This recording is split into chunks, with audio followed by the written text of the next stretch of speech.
Halo, kembali lagi di channel Bercerita.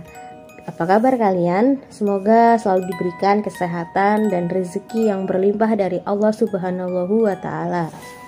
Kali ini kita akan bercerita tentang Taman Arwah. Kisah ini ditulis oleh @mika0619. Taman Arwah, sebuah wahana rekreasi di salah satu kota di wilayah Jawa bagian barat yang pada saat jam operasional ramai dikunjungi orang. Ternyata malam harinya kembali diramaikan oleh mereka para arwah dan makhluk gaib lainnya. Ini adalah kisah yang benar-benar terjadi, pengalaman yang dialami karyawan usaha kuliner saya selama bekerja di tempat sebelumnya. Sejatinya kisah ini tidak bermaksud mendiskreditkan pihak tertentu, semata-mata murni menceritakan pengalaman dia. Saya pengusaha kuliner di sebuah kota kecil perbatasan Provinsi Banten dan Provinsi Jawa Barat.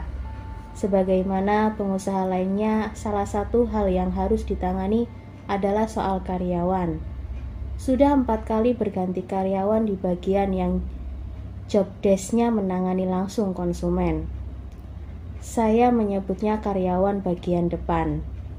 Artinya simpel saja, kebalikan dari karyawan bagian belakang yang menangani urusan dapur. Saat karyawan terakhir menunjukkan performa yang kurang memuaskan, maka saya bermaksud hendak menggantinya. Sebagai calon penggantinya, salah seorang karyawan bagian dapur merekomendasikan tetangga rumahnya yang katanya belum lama pulang dari kota X setelah bertahun-tahun merantau bekerja. Alasan utama kembali pulang kampung adalah karena pandemi. Setelah melewati proses yang tidak serumit melamar pekerjaan di kantoran, maka resmilah saya mempunyai karyawan bagian depan yang baru. Namanya Putra, seorang laki-laki tentunya. Saat tulisan ini dibuat, usianya 28 tahun. Ia merupakan anak pertama dari 3 bersaudara. Adiknya yang kedua laki-laki, si bungsu perempuan. Keluarganya dari kalangan yang sangat sederhana. Maka itulah orang tua hanya sanggup menyekolahkan putra sampai lulus SD saja. Saat usianya 19 tahun, ia memutuskan ingin merantau ke kota, mencari pekerjaan untuk membantu kondisi keluarganya. Dia juga berpikir untuk membantu biaya sekolah adik-adiknya agar tidak seperti dia yang hanya lulusan SD. Gayung bersambut, melalui teman kenalan dari Facebook, Putra mendapat ajakan bekerja di tempat si kenalan Facebooknya yang bekerja. Nama kenalannya itu Masto. Masto bekerja di satu wahana sebuah tempat rekreasi di kota X, di bagian yang merawat taman dan kebunnya. Putra mulai semakin cair dengan saya sebagai atasannya setelah sekitar 3 minggu bekerja di tempat usaha saya. Saat tidak terlalu sibuk, kami mengobrol tentang hal-hal di luar pekerjaan di usaha kuliner saya. Jadi, kamu berapa lama bekerja di Hip Hip Hura, Put? Hip Hip Hura akan saya gunakan untuk menggantikan nama tempat wahana wisata yang dimaksud dalam cerita saya ini, untuk menjaga kerahasiaan tempat yang dimaksud. Saya kerja di sana sejak tahun 2013 sampai 2018. 6 tahun, Pak, jawabnya. Sebagaimana dikisahkan sebelumnya, melalui Masto, Putra mendapat pekerjaan sebagai tukang kebun di Hibubura. Dia merasa bersyukur bisa diterima bekerja di sana, mengingat ijazahnya hanya lulusan SD. Putra tidak menyia-nyiakan kesempatan itu. Dia bekerja dengan giat dan rajin. Ternyata hal itu mendapat perhatian dari manajernya. Dalam waktu 3 bulan jabatan Putra dinaikkan menjadi pengawas bagian perkebunan. Artinya ketika masuk bekerja Putra masih selevel dengan Masto. Saat dia diangkat menjadi pengawas otomatis menjadi atasan Masto. Hal itu menimbulkan kedengkian di hati Masto. Putra yang saat pertama kali ke kota X selalu bekerja di Hibubura selama 3 bulan tinggal bareng di kontrakan Masto. Atas keadaan tersebut, Masto mengusir Putra. Mulai sekarang anggap saja saya gak pernah kenal kamu. Kamu pergi dari sini, cari di tempat lain, kata Masto. Dari situ Putra akhirnya keluar masuk rumah kontrakan petak. Terhitung sebanyak 3 kali. Kenapa kamu gonta-ganti kontrakan, Put? Tanya saya. Gaji saya gak cukup, Pak, untuk bayar kontrakan. Karena saya kan harus kirim uang juga ke kampung, jawab Putra. Sebenarnya saya dapat kontrakan yang rada murah. Tempatnya di dekat rel kereta api. Tapi di situ tetangga kontrakan saya kebanyakan orang-orang buangan, terangnya. Orang-orang buangan gimana maksud kamu? Tanya saya. Itu, Pak, banyak waria, pekerja seks komersial, sama preman-preman. Saya was-was, Pak. Mana barang saya juga ada yang dicuri pas saya tinggal kerja, jawab Putra. Putra menceritakan keluh kesah keluar masuk kontrakannya kepada rekan kerjanya. Sampai-sampai kondisi Putra itu diketahui juga oleh manajernya. Suatu hari si manajer memanggil untuk menghadap. Put, saya dengar kamu pindah-pindah kontrakan. Gimana kalau kamu tinggal aja di sini? Tanya si manajer. Sekaligus menawarkan Putra tinggal di lingkungan Hip-Hip-Hura. Memang sebenarnya ada ruangan di lantai 2 untuk para karyawan bagian taman dan kebun yang sangat layak digunakan untuk tempat tidur. Meski sebenarnya peruntukannya untuk salin pakaian juga loker untuk menyimpan barang karyawan. Tentu saja tawaran itu diterima Putra. Putra berpikir akan bisa lebih hemat uang karena tidak ada pengeluaran sewa kontrakan dan transportasi. Kamar mandi dan dapur juga tersedia. Di Hip-Hip-Hura juga terdapat kebun sayur dan kolam ikan mas dan nila. Ikannya boleh diambil, asal seperlunya. Sempurna, pikir Putra. Jam operasional Hip-Hip-Hura pukul 8 pagi sampai pukul 4 sore. Setelah itu, tentu saja karyawan pulang ke tempat tinggalnya masing-masing. Memang tidak semua karyawan, alias jam 4 sore langsung pulang. Ada saja karyawan yang menghabiskan waktunya terlebih dahulu di sana. Tapi banter paling lama hanya pukul 9 malam. Hip-Hip-Hura sebenarnya salah satu wahana tempat wisata yang sangat luas. Petugas security hanya berjaga di pos bagian depan atau ke gerbang keluar dari tempat wisata. Maka itulah di atas pukul 9 malam, Putra benar-benar sendirian di Hip-Hip-Hura. Hari dan malam pertama dilewati tanpa ada hambatan apa-apa. Putra bisa tidur dengan pulas dan bangun esok paginya dengan segar. Namun saat malam kedualah Putra mulai merasakan ada sesuatu yang tidak lazim di tempat tinggalnya itu. Auranya mulai terasa janggal dan mistis. Wahana Hip-Hip-Hura adalah ekoturisme. Di dalamnya para wisatawan akan mendapat edukasi agrikultur. Sasaran utama wisatawan adalah anak-anak pelajar sampai tingkat pendidikan SMP. Di sana mereka bisa bermain sambil belajar bercocok tanam dan beternak. Maka itulah di dalam wahana Hip-Hip-Hura terdapat kebun sayur mayur, lahan sawah meskipun hanya sepetak, dan juga beberapa hewan peternakan seperti ayam, domba, kelinci, bahkan kerbau. Burung-burung juga menjadi koleksinya. Suasana sangat rimbun dan teduh saat siang hari, karena terdapat juga pohon-pohon besar seperti beringin, kelapa, bambu, dan pohon-pohon lainnya. Bisa dibilang Hip-Hip-Hura seperti hutan mini. Sarana kantor, ruang edukasi, dan gudang peralatan berada di tengah-tengah wahana. Terdapat musola berbentuk gazebo atau saung tidak jauh darinya. Untuk para wisatawan berjalan mengitari seluruh wahana Hip-Hip-Hura dipasangi paving block. Pihak Hip-Hip-Hura juga menyewakan sepeda ontel apabila wisatawan enggan berjalan. Tempat tinggal Putra selama menetap di Hip-Hip-Hura adalah satu lokasi dengan kantor. Artinya, Putra tinggal di tengah-tengah hutan. Malam Kamis itu Hip-Hip-Hura sudah sepi. Semua karyawan sudah pulang. Tinggallah Putra sendirian. Waktu menunjukkan pukul 11 malam. Saat menonton televisi, dia merasa lapar. Beranjaklah dia ke dapur kantor, atau bahasa kerennya pantry, yang berada di bawah. Putra bermaksud hendak memasak mie instan rebus. Supaya mie rebusnya lebih nikmat, terpikir olehnya dibubuhi cabai dan ditambahi daun sawi. Kebun cabai dan sawi berada di beberapa meter dari kantor. Untuk itu Putra harus keluar menuju kebun. Dia berjalan menyusuri paving block. Tiba-tiba angin berhembus lebih kencang dari biasanya, sampai-sampai menggoyangkan batang pepohonan, seolah pepohonan itu menarikan semacam gerakan ritual. Bunyi dedaunan juga ranting saling bergesekan terdengar. Di antaranya, bebunyian itu telinga Putra menangkap bunyi sapu lidi, seperti ada yang menyapu. Siapa yang menyapu malam-malam? Terbesit pertanyaan dalam benak Putra. Dia menoleh ke sekeliling, tak ada siapapun.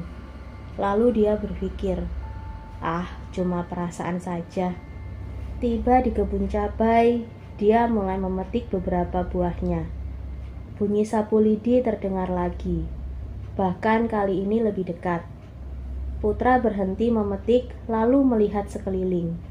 Suara sapu hilang, bulu kuduk Putra berdiri. Ia merasa ada seseorang atau sesuatu selain dirinya ada bersamanya. Kemudian Putra segera beranjak dari kebun cabai, tidak lagi memperdulikan daun sawi yang belum sempat dia petik. Namun dia waspada, berjalan mundur perlahan. Saat berjalan mundur, baru beberapa langkah dia bertabrakan dengan seseorang. Putra menoleh. Ternyata dia bertabrakan dengan punggung seseorang. Sosok wanita parubaya, bisa dibilang nenek-nenek. Terbesit di pikiran Putra nenek itu adalah Bu Nur. Bu Nur, sapa Putra. Bu Nur adalah petugas kebersihan lingkungan sekitar kantor Hip Hip Hura. Tapi bukannya Bu Nur udah pulang dari tadi, pikirnya. Lagi pula Bu Nur saat bekerja selalu mengenakan seragam khusus personil bagian kebersihan. Sedangkan sosok nenek-nenek yang ditabraknya memakai pakaian atasan model kebaya, namun terlihat sudah usang kehitaman. Bawahannya memakai kain yang juga terlihat usang. Putra tersadar, itu bukan Bu Nur. Lalu ia mundur mengambil jarak sekitar 3 langkah dari sosok nenek itu. Nenek siapa? Kok malam-malam ada di sini? Putra bertanya sambil gemetar. Namun ia mencoba menguasai diri yang ditanya diam dan tak bergeming. Nek, sapa Putra lagi. Sosok nenek itu perlahan membalik badannya menghadap Putra. Astagfirullah, teriak Putra. Lalu ia jongkok menyembunyikan wajah dengan memeluk kedua dengkulnya. Sosok nenek yang dilihat Putra wajahnya gosong melepuh seperti terbakar di bagian wajah kiri. Bola matanya sudah tidak ada, sedangkan bagian wajah kanan masih terlihat utuh. Matanya nampak besar melotot menatap Putra.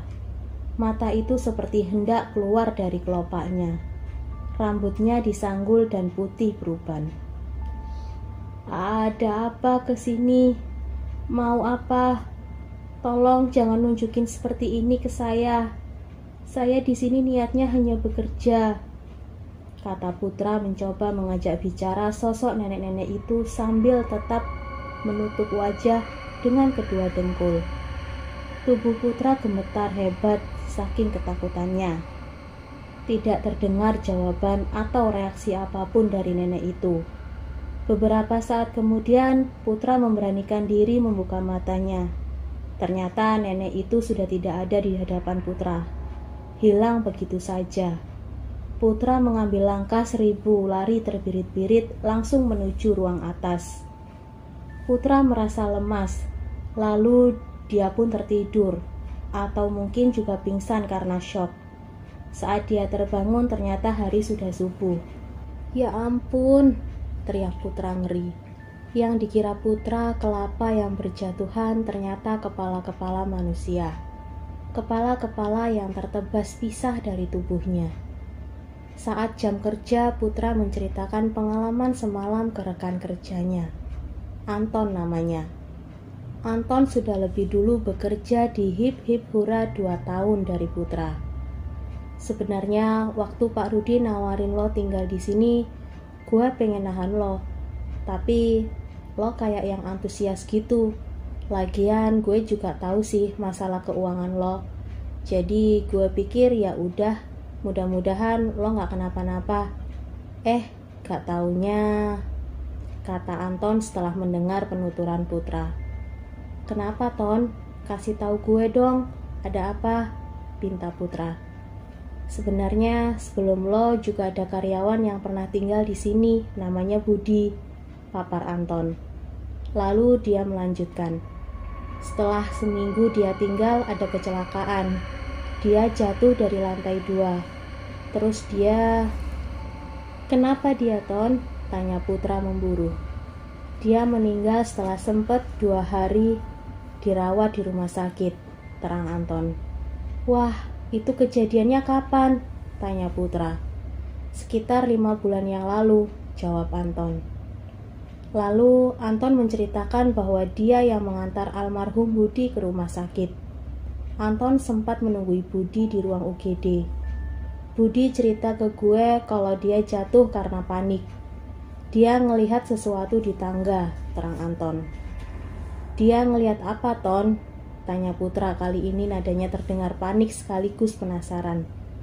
Gak jelas, katanya kayak orang tapi kayak binatang juga, jawab Anton. Putra jadi melamun. Putra juga menceritakan kejadian semalam ke Bu Nur. Orang yang semalam disangkanya sedang menyapu. Bu Nur bilang, mending kamu jangan tinggal di sini, cuman cari mati aja. Tapi Putra berniat tetap mencoba tinggal, meski alasan sebenarnya adalah dia tidak punya pilihan lain. Malam-malam berikutnya, Putra terus-menerus diganggu oleh suara-suara orang yang sedang mandi sambil bersenandung di kamar mandi. Bunyi panci dan penggorengan seperti ada orang memasak di pantry. Juga suara bel dari sepeda ontel. Tapi sejak kejadian nenek-nenek nyapu, dia enggan turun ke bawah. Jam 10 malam dia sudah berdiam di kamar atas saja.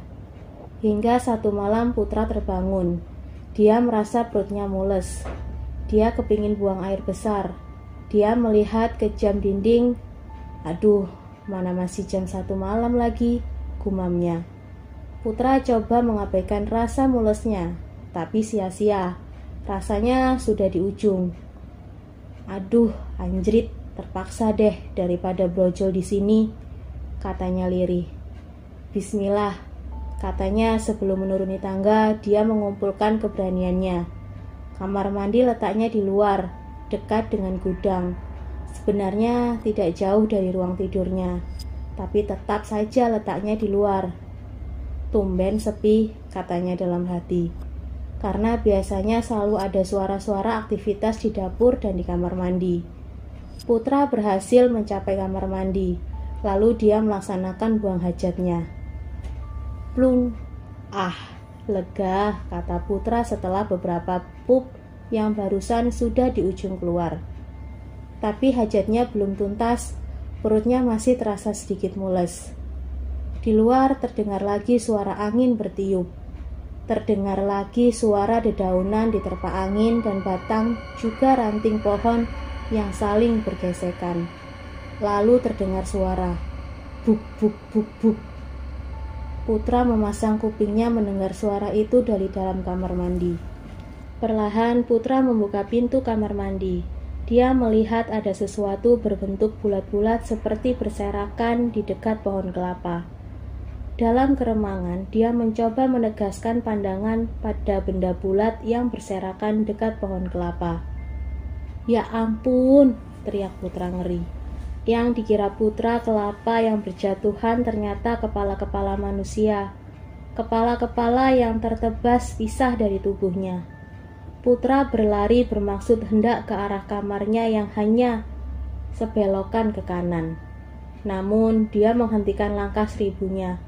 Ada sesuatu yang seolah menghadang. Putra tak percaya dengan apa yang dilihatnya. Sesosok tubuh tanpa kepala berjalan tertatih-tatih. Tangan kirinya membawa kepalanya sendiri dengan menjambak rambutnya. Sosok itu berjalan tertatih-tatih karena pergelangan kaki kanannya terikat rantai dengan bandul bola besi seukuran bola kaki. Pakaian sosok itu koyak-koyak seperti habis dicambuk habis-habisan. "Hah!" teriak Putra ketakutan. Dia tersungkur dengan posisi duduk. Dia mencoba bangkit, namun kedua lututnya lemas. Akhirnya dengan segenap kekuatan yang masih ada, dia berhasil berdiri. Kemudian dia mencoba berlari sambil terhuyung-huyung ke arah sebaliknya yang menuju ke arah kebun. Baru berlari beberapa meter, kembali larinya terhenti. Lagi-lagi ada sosok yang menghadangnya. Mirip dengan sosok tanpa kepala tadi. Sosok berjalan tertatih-tatih karena menyeret rantai berbandul bola besi. Namun yang satu ini kepala masih nempel dengan tubuhnya. Rambutnya panjang, tapi tidak bisa dipastikan itu sosok perempuan atau laki-laki. Wajah sosok itu hancur seperti habis diseret ke aspal. Daging-daging wajahnya koyak. Kedua bola matanya terlihat menggantung pada seutas urat. "Ah!" teriak Putra lagi. Yang terpikir oleh Putra saat itu adalah segera keluar dari wahana hip hip hura saat itu juga. Meski sulit karena kedua lututnya lemas, tetap Putra berlari sekuatnya. Putra terpaksa berlari melewati sosok berwajah koyak karena itu satu-satunya akses menuju gerbang depan pintu keluar wahana. Saat berlari beberapa kali ia tersungkur karena takut bukan kepalang. Putra melewati pos satpam utama di gerbang depan tempat rekreasi itu. Petugas security terperangah melihat Putra berlari terbirit-birit pada waktu dini hari itu. "Hei Mas Putra, ada apa?" panggil security yang mengenali Putra. Namun Putra mengabaikannya dan terus berlari. Akhirnya Putra menghentikan larinya di sebuah halte bus. Dia lantas duduk pada bangku halte mencoba menenangkan diri. Nafasnya masih terengah-engah. Tubuh beserta pakaiannya basah oleh peluh sendiri. Tak berapa lama kemudian dia mulai bisa mengatur nafasnya. Namun dia menangis sejadi-jadinya, meratapi apa yang sudah terjadi pada dirinya. "Kenapa aku harus ngalamin ini?"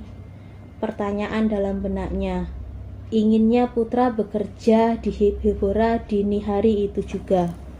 Namun dia menangis sejadi-jadinya meratapi apa yang sudah terjadi pada dirinya.